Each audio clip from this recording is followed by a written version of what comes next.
እኔ አሁን ሙስሊም መሆን ብፈልግ ወይም ሙስሊም ብሆን ወይም ሻሃዳ ብይዝ ድናለሁ? እስላም ብሆን ድናለሁ? ለምሳሌ አንተ አሁን ትድናለህ? ወደ ጀነት ነው የምትሄደው አንተ? አዎ። ማስረጃ ሳይ። እሺ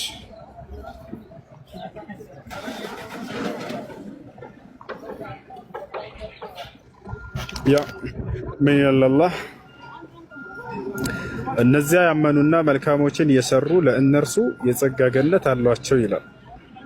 በእርሷ ውስጥ ዘውታሪዎች ሲሆኑ ለዚያውም የዘላለማዊ ሕይወት ወይንም ዘውታሪዎች ነን።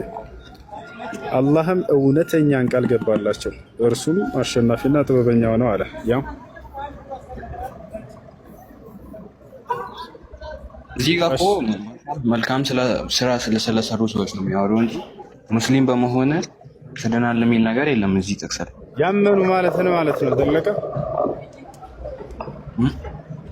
ያመኑ ማለት ነው ምን እዚህ አሁን በመጣው ጥቅስ ላይ ስለምንድን ነው የሚያወራው? ራሱ አይተኸዋል?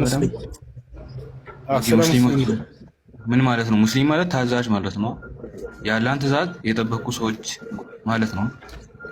ለጠየቀው ጥያቄ ቃል በቃል በቁርአን ላይ ያመኑ ሰዎች ወደ ገነት እንደሚሄዱ ይናገራል አይናገርም? እዚህ ጋር ያመኑ ሰዎች አይደለም የሚለው ሌላ ሀሳብ አለው። ከስር ያመኑ ይላልና ላሳይ ደግመህ ክፈትስ? አዎ ከፍትልሃለሁ። ያመኑ አይልም እዚህ ጋር አለ። ተመልከት።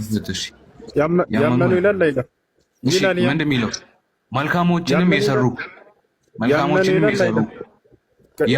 መልካሞችንም የሰሩ ያመኑ አይልም ብለሃል። ያመኑ ይላል አይልም? ይላል እኮ ግን መልካም ያመኑ ሲል ምን ማለት ነው ነው እኔ ያልኩ? ሙስሊም የሆኑ ማለት ነው። ያመኑ ሙስሊም የሆኑ ማለት ምን ማለት ነው? ቅድም ምንድን ነው የጠየቀው? ሙስሊም ገነት ይገባል የሚል አለ ወይ ነበር ያልከው አይደለ? አሁን አለ የለም? እኔ ያልኩ እኔ ሻሃዳ ቆይ እንደሱ ነው ያልከው። ቆይ እኔ ጀነት ገባው እንደሱ ነው ያልከው። ቆይ እሺ ላስረዳ። እንደዛ ካልኩ ላስረዳ ጥያቄ እኔ አይደለም እንዴ ላብራራለሁ። አንተ አይደለም የምታስረዳው። ጥያቄውን ላብራራለሁ ያልኩህ እኔ። አታብራራም። አያችሁት አይደል? ልክ በዚህ ያገኝ ግን አብራራ። ቆይ አዳምጥ፣ ተረጋበል። ቅድም ነበር የጠየቀው። አዳምጥ። ቅድም ነበር የጠየቀው ሙስሊሞች ገነት ይገባሉ የሚል አሳየ ነበር ያልከው። አየህ፣ ገብቶሃል አይደል? አሁን በዚሁ አንፃር ክርስቲያኖች ገነት ይገባሉ የሚል መጽሐፍ ቅዱስ ወላሂ የለም። እስኪ አምጣልኝ። ውሱ ተረጋጋ። እሺ ውሱ ተረጋጋ። ተረጋግቻለሁ።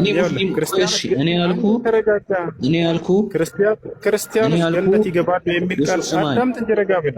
እሱ ጥያቄው መልስ አቀድም። አንተ ምንም ማድረግ አይቻልም። አይደለም በላይ እኮ እሺ ስማኝ፣ ልታወርደኝ ስትፈልግ ነው እንደዛ የምትለው። እኔ ጥያቄን ላብራራ። ልታወርደኝ ስትፈልግ ልለማመጥ መስሎህ ነው? ላላወርደህ ምናምን ብዬ ሰላም እንዴት ናችሁ? ሰላም አለይኩም መልስ ያገኝ ለብራር እንደገና ገነት ይገባል የሚል አለው። ክርስቲያን ገነት ይገባል የሚል ግን መጽሐፍ ቅዱስ ላይ የትም ቦታ ላይ የለም። ወላሂ የለም። ክርስቲያን ገነት ይገባል የሚል ቃል በቃል የለም።